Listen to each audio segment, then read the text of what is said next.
આગળ વાત કરીએ ડેડિયાપાડામાં પીએમ મોદીના આગમનને લઈને તડામાર તૈયારીઓ ચાલી રહી છે। ત્યારે આદિવાસી સમાજના લોકોએ પરંપરાગત રીતે આમંત્રણ આપવા તાલુકામાં પ્રભાત ફેરી યોજી। પ્રભાત ફેરીમાં સાંસદ મનસુખ વસાવા સહિત મોટી સંખ્યામાં સ્થાનિકો જોડાયા। પ્રભાત ફેરી શહેરના મુખ્ય માર્ગો પરથી પસાર થઈ, જેમાં ભારત માતા કી જય, વંદે માતરમના નારા ગુંજ્યા। કાર્યક્રમ દરમિયાન સ્થાનિક નેતાઓએ જણાવ્યું હતું કે ડેડિયાપાડા માટે આ ઐતિહાસિક ક્ષણ છે, કારણ કે પ્રધાનમંત્રીનું આગમન આ વિસ્તારના વિકાસને નવી દિશા આપશે।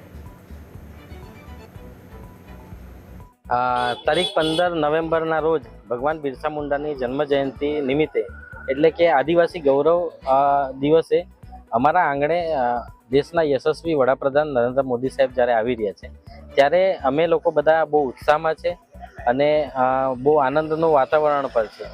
એટલે ગામે ગામથી સૌ કાર્યકર્તાઓ હોય, અહીંયા અમારા સમાજના આગેવાનો છે, અમારી બધી મહિલા માતા બહેનો છે, અમે બધા ઘરે ઘરે કાર્યક્રમો કરીએ છીએ। પ્રભાત ફેરી જેવા કાર્યક્રમ કરીએ છીએ, સંધ્યા ફેરીના કાર્યક્રમ કરીએ છીએ।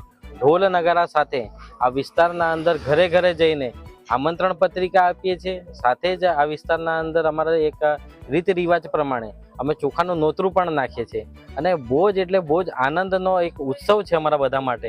એટલે અમે બધા બહુ ખુશ છે અને બહુ પોતાને અમે ગર્વ લઈએ છીએ કે દેશના વડાપ્રધાન અમારા કુળદેવીમાં મોગી માતાના મંદિરે દર્શન માટે પણ આવી રહ્યા છે। આ અમારી કોઈ ચોક્કસ પરંપરા નથી।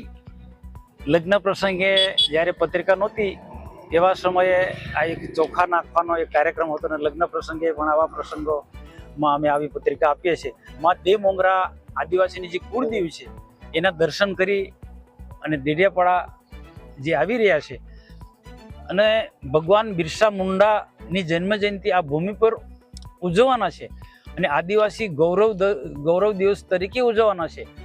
પણ દેશ આઝાદ થયા પછી ઇતિહાસકારોએ બિરસા મુંડા કે આદિવાસીઓના જે આઝાદીના લડવૈયા ખૂબ મોટી સંખ્યામાં આદિવાસી નેતાઓએ આઝાદીની ચળવળમાં ભાગ લીધો હતો અને શહીદ પણ થયા। ઇતિહાસે એની નોંધ નથી લીધી, પરંતુ દેશના પ્રધાનમંત્રી નરેન્દ્રભાઈ મોદી સાહેબે બિરસા મુંડા અને અનેક આદિવાસી ક્રાંતિકારીઓ કે જે આઝાદીની લડાઈમાં લડ્યા છે અને શહીદ થયા છે એમને એક ઓળખ આપી છે।